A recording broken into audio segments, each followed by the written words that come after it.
পৃথিবীতে 2.3 বিলিয়ন খ্রিস্টান, 2 বিলিয়ন মুসলিম, 1.1 billion Hindu, 500 million বৌদ্ধ এবং 15 মিলিয়ন ইহুদি আছে।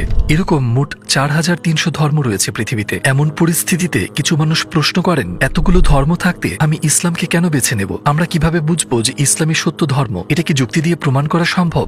একে আমরা দার্শনিক দেকার্তের খুব মজার একটা কৌশলের সাহায্যে প্রমাণ করব। এর নাম হলো দেকার্তের সংশয়বাদ। সংক্ষেপে বললে তিনি বলছেন, ধরা যাক আপনার আপেল ভর্তি একটি ঝুড়ি আছে। আপনি ঝুড়িতে হাত ঢুকিয়ে একটি তাজা আপেল বের করে নিলেন। যখন আপনি আবারও ঝুড়িতে হাত দিলেন এবং এইবার যদি একটি পচা আপেল হাতে আসে, পচা আপেলগুলো বেছে ফেলে দিতে হলে একটা একটা করে আপেল হাতে নেবেন না। কোন আপেলটা তাজা আর কোনটা নয় সেটা দেখতে যাবেন না, বরং পুরো ঝুড়িটি খালি করে নিয়ে এরপর একে একে ভালো আপেলগুলো ঝুড়িতে রাখতে থাকুন। আজকের ইস্যুতেও একই কৌশল অবলম্বন করা যাক। আমি বলতে চাইছি, একে একে 4300 ধর্মকে যাচাই করা কি সম্ভব? আমার তো মনে হয় না। আমরা মহাবিশ্বে ছড়িয়ে থাকা সূত্রগুলোকে যুক্তি আর কার্যকরণ দিয়ে বোঝার চেষ্টা করি। একটি সত্য ধর্মে কি কি শর্তাবলী থাকা উচিত সেটা নির্ধারণ করা যাক। এই সূত্রগুলো দিয়ে আমরা একটি প্রশ্নের সরাসরি উত্তর খুঁজব, কেন ইসলাম? এখন একটা বিল্ডিং তৈরি করার সময় আপনি প্রথমে ফাউন্ডেশন তৈরি করবেন, তাই না? কয়েকটি ধাপ পার করতে হবে। এই ইস্যুতে ফাউন্ডেশন থেকে শুরু করে আমরা একে একে বিষয়গুলো বাদ দিতে থাকব। সেক্ষেত্রে আমাদের ফিল্টারগুলো হবে, সৃষ্টিকর্তা কি আছেন? ধর্মের কি প্রয়োজনীয়তা আছে? যদি ধর্মের প্রয়োজনীয়তা থাকে তাহলে কি পবিত্র গ্রন্থ বা নবীর প্রয়োজন কি আছে? প্রথমে এই বিল্ডিং এর ফাউন্ডেশন নিয়ে ভাবা যাক। সেটা হলো সৃষ্টিকর্তার অস্তিত্ব আছে কিনা। আপনি হয়তো একে প্রমাণ করার বিভিন্ন উপায়ের কথা ভাবছেন, কিন্তু আজ আমাদের দৃশ্যমান মহাবিশ্ব থেকেই এই প্রশ্নের উত্তর খুঁজে নেওয়া যাক। এখন আমি যে উদাহরণটা দিতে যাচ্ছি সেটা বুঝতে হলে একটু মন দিয়ে শুনুন। পদার্থবিজ্ঞান বলে, যদি কোনো কাজ সম্পন্ন হয় তাহলে সেই কাজ করতে পারার জন্য অবশ্যই একটি শক্তির অস্তিত্ব আছে, যে একজন সৃষ্টিকর্তা আছেন যিনি আমাদের বোঝেন কাজটি করার জন্য তার যথেষ্ট শক্তি থাকতেই হবে। যেমন আমি যদি একটি শিশুকে প্লেন ঠেলতে দেখি, আমি অবশ্যই তখন এর পেছনে অন্য কাউকে খুঁজব, যেহেতু সেই শিশুর পক্ষে এই কাজ সম্ভবই নয়। আমি বরং বলবো প্লেনটি সরানোর পেছনে একটা যান্ত্রিক পদ্ধতি বা এরকম কিছু আছে। এমনকি আমি যদি স্বচক্ষেও দেখি যে শিশুটি প্লেনটিকে ঠেলছে, আমার মন তাৎক্ষণিকভাবে বলবে শিশুটির প্লেন সরানোর মতন যথেষ্ট শক্তি নেই। আমি শিশুটির আড়ালে থাকা সত্যিকারের সক্ষম ব্যক্তিটিকে খুঁজতে শুরু করব। আর যুক্তি এটাই বলে, তাই না? এই উদাহরণের মতোই যখন আমরা মহাবিশ্বে তাকাই, যেমন আমরা দেখি যে গাভী দুধ উৎপাদন করছে, গাভী তার দুধে থাকা এমিনো অ্যাসিডের কথা জানে না। যে মানুষেরা দুধ পান করে তাদের শরীরে এর প্রয়োজনের কথাও সে জানে না, কিন্তু সে ঠিক প্রয়োজন মাফিক দুধই যোগান দেয়। তার উপর সে এমন কিছু খেয়ে এর যোগান দেয় যার সাথে এর কোনো সম্পর্ক নেই, ঘাস। আমরা যদি অন্যভাবে দেখি, উৎকৃষ্ট মানের মধু তৈরির পেছনে আমরা বিষধর মৌমাছিকে সব পরিশ্রম করতে দেখি। মধু তৈরির সময় এতে থাকা উপাদানের কথা মৌমাছি জানতে পারে না। আবার মৌমাছির শরীর, এর কোষ, কিন্তু যারা এই মধু খাবে তাদের প্রয়োজনের কথা জানে না, কিন্তু তার তৈরি মধু মানুষের রোগ মুক্তিতে ভীষণ কার্যকরী। আমরা এবার ঘাড় ঘুরিয়ে অন্যদিকে তাকাই। আমরা দেখি শুকনো, বিস্বাদ, রঙহীন মাটি থেকে গাছপালা রসালো, মিষ্টি আর রং বেরঙের ফল উৎপন্ন করছে। গাছের বীজ কিন্তু জানে না আমরা কেমন স্বাদ পেতে যাচ্ছি, কেমন ঘ্রাণ আমার নাকে ভালো লাগবে তাও গাছ জানে না। গাছ জানে না আমার চোখ কি দেখতে পছন্দ করে। গাছ আমার শরীরের প্রয়োজন জানে না। বীজ অবস্থায় এটা ছিল সাধারণ, স্বাদহীন, গন্ধহীন। এর থেকেই শত শত এমন ফল পাওয়া গেছে যার স্বাদ আমার জিহ্বার সাথে খাপ খায়, এমন একটা ঘ্রাণ যা আমার নাকের সাথে খাপ খায়, এমন সৌন্দর্য যা আমার চোখ জোড়ায়, আবার আমার শরীরের জন্য উপকারী। ঠিক এই মুহূর্তে আমার মস্তিষ্ক সাথে সাথে আমাকে বলে যে যাদের দেখে মনে হচ্ছে তারা এইসব কিছু ঘটিয়ে চলেছে, এই কাজগুলো করার মতো দক্ষতা তাদের নেই। মানে এটা খুব মজার, এমন কাউকে এমন কিছু দিচ্ছে যা তার কাছে নেই, কিন্তু সাধারণভাবে এটা অসম্ভব। এটাকে একটা উদাহরণের সাহায্যে ভাবা যাক। ধরা যাক আমার হাতে ধরা কাপড়টা একটা পর্দা, আর আমাকে দেখা যাচ্ছে না। এই পর্দাটি একটা কলম হাতে নিয়ে কবিতা লিখলো, ছবি আঁকলো। সবাই বলবে যে দৃশ্যত এই কাপড়টা এই কলমটাকে পরিচালনা করছে, কিন্তু স্বাভাবিক যুক্তি অনুযায়ী আপনি অবশ্যই ভাববেন যে কাপড়টার পেছনে কোনো শক্তি আছে। ঠিক এই উদাহরণের মতো যে সমস্ত ঘটনা নিয়ে আমরা কথা বললাম, পরিষ্কারভাবে এর পেছনে একজন সৃষ্টিকর্তা আছেন যিনি এসব নিয়ন্ত্রণ করছেন। আমরা যদি এই উদাহরণগুলো পরিষ্কারভাবে বুঝে থাকি তাহলে আমাদের মনের চোখ দিয়ে আমরা দেখতে পাবো যে একজন সৃষ্টিকর্তা আছেন যিনি আমাদের বোঝেন, যিনি পর্দার আড়ালে কাজ করেন এবং আমাদের প্রয়োজন অনুসারে সবকিছু বাস্তবায়ন করেন। এখন যদি প্রথম ফিল্টার পরিষ্কার হয়, বৌদ্ধ ও জৈন এর মতো ধর্ম এবং নাস্তিক্যবাদ, অজ্ঞেয়বাদ, প্রকৃতিবাদ এবং সংশয়বাদের মতো দর্শন বাদ পড়ে যায়, কারণ একজন সৃষ্টিকর্তা থাকতেই হবে, আপনি তাকে যে নামেই ডাকুন না কেন। এখন আমাদের দ্বিতীয় ফিল্টারের কথা ভাবা যাক। এক্ষেত্রে আমরা যুক্তিবিজ্ঞানের তুলনামূলক পদ্ধতি ব্যবহার করব। ব্যাপারটাকে আমি এভাবে বলবো, আমরা যখন চারপাশে দেখি যে কোনো সময় যে কোনো জায়গায় এই নিয়মটা ধ্রুব। যদি আমরা চোখের সামনে কোনো কাজ, পণ্য দেখি, পণ্য নির্মাতা এর সম্পর্কে সবচেয়ে ভালো জানবে। আবার যখন কেউ এই নিয়ে কথা বলতে যাবে, যিনি এটা বানিয়েছেন তারই সবচেয়ে বেশি অধিকার এটি নিয়ে কথা বলার। যেমন আমি যখন একটা ফোন কিনি সেটার সাথে একটা ইউজার ম্যানুয়াল থাকে, তাই না? সেটা দেওয়ার মাধ্যমে প্রস্তুতকারী কোম্পানি কিন্তু আমাকে এরকম এরকম জানিয়ে দিচ্ছে যে এই ফোনটা আমরা বানিয়েছি, তাই যৌক্তিকভাবে আমরা এই সম্পর্কে সবচেয়ে ভালো জানি, একেবারে ছোটখাটো ডিটেল পর্যন্ত। আর এই ম্যানুয়ালটা দিয়ে আমরা সেই ব্যাপারটা স্পষ্ট করছি। একেবারে সাধারণ পণ্যেও সেটা থাকে। এরপর আমাদের মাথায় এই প্রশ্নটা আসে, যদি সাধারণ কোনো পণ্যেও ইউজার ম্যানুয়াল থাকে, এমনটা কি সম্ভব যে মহাবিশ্বের সৃষ্টিকর্তা, যিনি মানবজাতিকে সৃষ্টি করেছেন ও পৃথিবীতে পাঠিয়েছেন, তিনি তাদের দিক নির্দেশনার জন্য কোনো ম্যানুয়াল পাননি? ইতিহাস জুড়ে সমগ্র মানবজাতি এই প্রশ্নগুলো করে চলেছে। কে আমি কোথা থেকে এসেছি, কোথায় আমার গন্তব্য, আমার জীবনের মানে কি? এটাও কি সম্ভব যে সৃষ্টিকর্তা আমাকে এই প্রশ্নগুলো করতে পারার মতো মস্তিষ্ক দিয়েছেন, কিন্তু এর উত্তরগুলো পাবার জন্য কোনো বার্তা দেননি? নিশ্চয়ই তিনি আমাদের পথভ্রষ্ট অজ্ঞ অবস্থায় রাখবেন না। তিনি যোগাযোগ করবেন, তিনি কি চান জানাবেন এবং আমাদের পথ দেখাতে একটি নির্দেশিকা পাঠাবেন। তাহলে আমরা বুঝতে পারছি যে আমরা যে বিশ্বাসের খোঁজ করছি সেটা অবশ্যই বই নির্ভর। এর একটা নির্দেশিকা থাকতেই হবে। আর এই দ্বিতীয় ফিল্টারের সাহায্যে আমরা শিন্টোবাদের মতো ধর্ম এবং ইয়েটিসিজম, প্যান্থিইজম বা নিহিলিজমের মতো বিশ্বাস বাদ দিতে পারি। তো আপনি যদি এমন প্রশ্ন করেন যে আপনার কি মনে হয় একটা কিতাবই যথেষ্ট, স্কুলেও আমাদের বই দেওয়া হয়েছে, কিন্তু সেটা কি যথেষ্ট? শেখানোর জন্য একজন শিক্ষক কি আপনার প্রয়োজন হবে না? এমনকি আমাদের এমন শিক্ষক প্রয়োজন যে শুধু বই পড়াবে না, বরং ছাত্রদের ক্লাসরুমে টেনে আনবে আর বইয়ের প্রতি তাদের আগ্রহী করবে, এমনকি সেই সব ছাত্রদেরও যারা কথা শুনতে চায় না। আপনি নিশ্চয়ই বুঝতে পারছেন আমি এই রূপক দিয়ে কি বোঝাতে চাইছি। ঠিক একজন শিক্ষকের মতো যিনি উদাহরণ দিয়ে আর ব্যাখ্যা করে বোঝান, যিনি ক্লাসরুমে শৃঙ্খলা আনেন, আমরা যে ধর্মের সন্ধান করছি তাতেও একজন শেখানোর মতো নেতা, দূত প্রয়োজন। আমরা এভাবেও ভাবতে পারি, প্রতিটি ক্ষেত্রেই তত্ত্ব নির্ভর জ্ঞান থাকে, আবার সেটার বাস্তবিক প্রয়োগ থাকে। কিতাবের ভেতরে লেখা হলো তত্ত্ব নির্ভর জ্ঞান, তাই এমন একজনের প্রয়োজন যিনি বাস্তবিক জীবনে সেগুলোকে কাজে কিভাবে পরিণত করা যায় তা শেখাবেন। যখন কেউ প্রশ্ন করে আমি আমার জীবনের লক্ষ্য অনুযায়ী কিভাবে বাঁচব, আমার জীবনের ম্যানুয়াল অনুযায়ী, তার এমন একজন রোল মডেল প্রয়োজন যিনি তাকে হাতে কলমে দেখাবেন, যাতে সে নিজের জীবনে তা মেনে চলতে পারে। আমরা যদি শিক্ষকের উদাহরণে ফিরে যাই, শুধুমাত্র গাণিতিক সূত্রগুলো জানাই যথেষ্ট না, এর ব্যবহার ও প্রয়োগ দেখে শেখাটাও জরুরি। আপনার কি মনে হয় না যে নবীরূপে একজন নেতা থাকাটা খুব প্রয়োজন?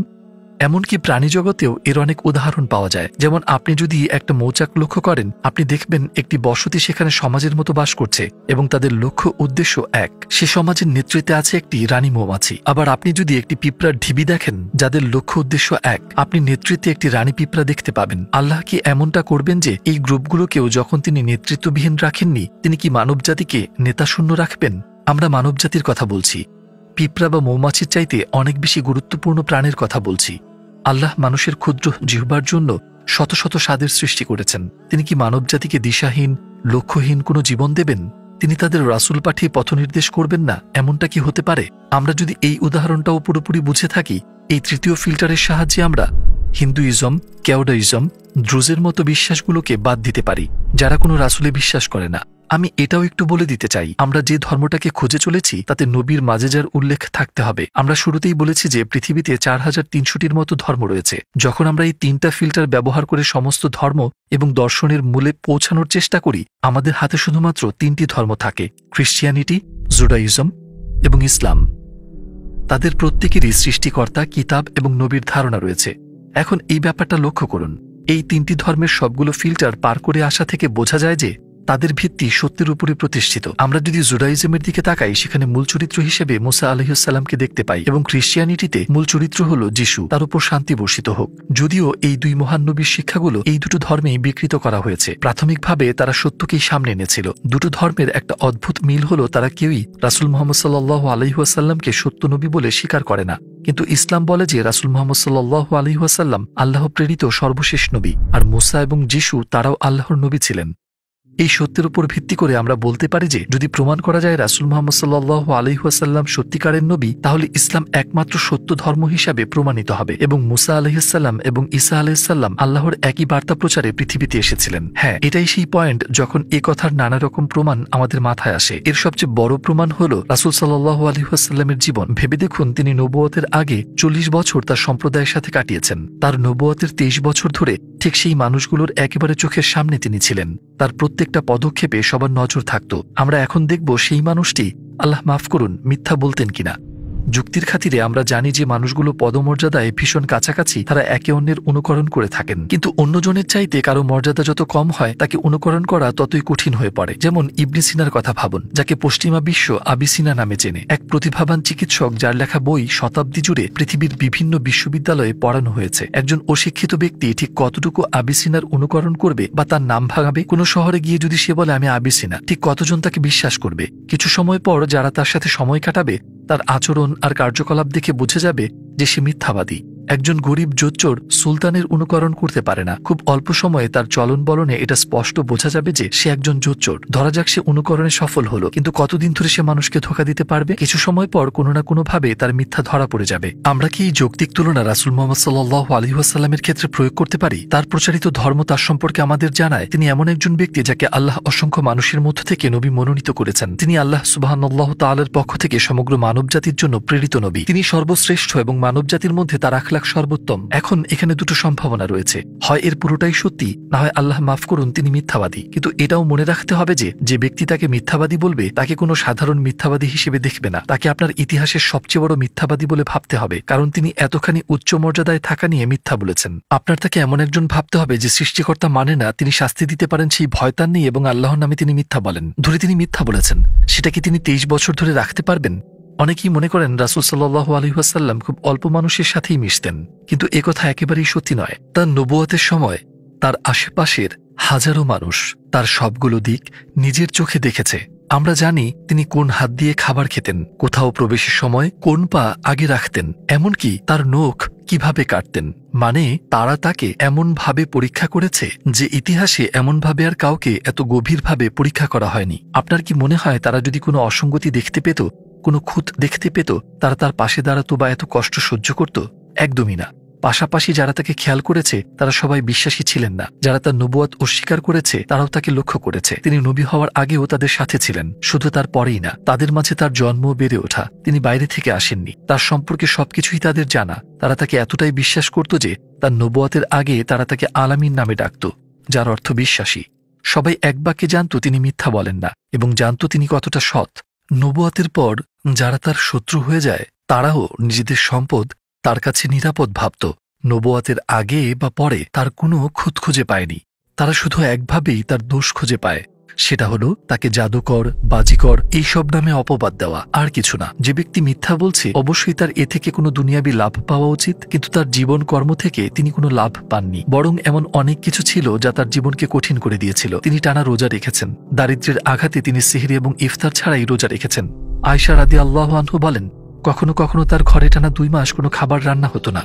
তিনি খেজুর খেয়ে দিন কাটাতেন। তিনি রাতে ইবাদত করতেন, টানা সালাত আদায় করতেন। তাহাজ্জুদের সালাত কি? এটা রাতের শেষ তৃতীয়াংশে জেগে সালাত আদায় করা, তাই না? মুসলিমদের জন্য এই সালাত সুন্নাহ, ঐচ্ছিক, কিন্তু নবী সাল্লাল্লাহু আলাইহি ওয়াসাল্লামের জন্য এটা ছিল ফরজ, আবশ্যক।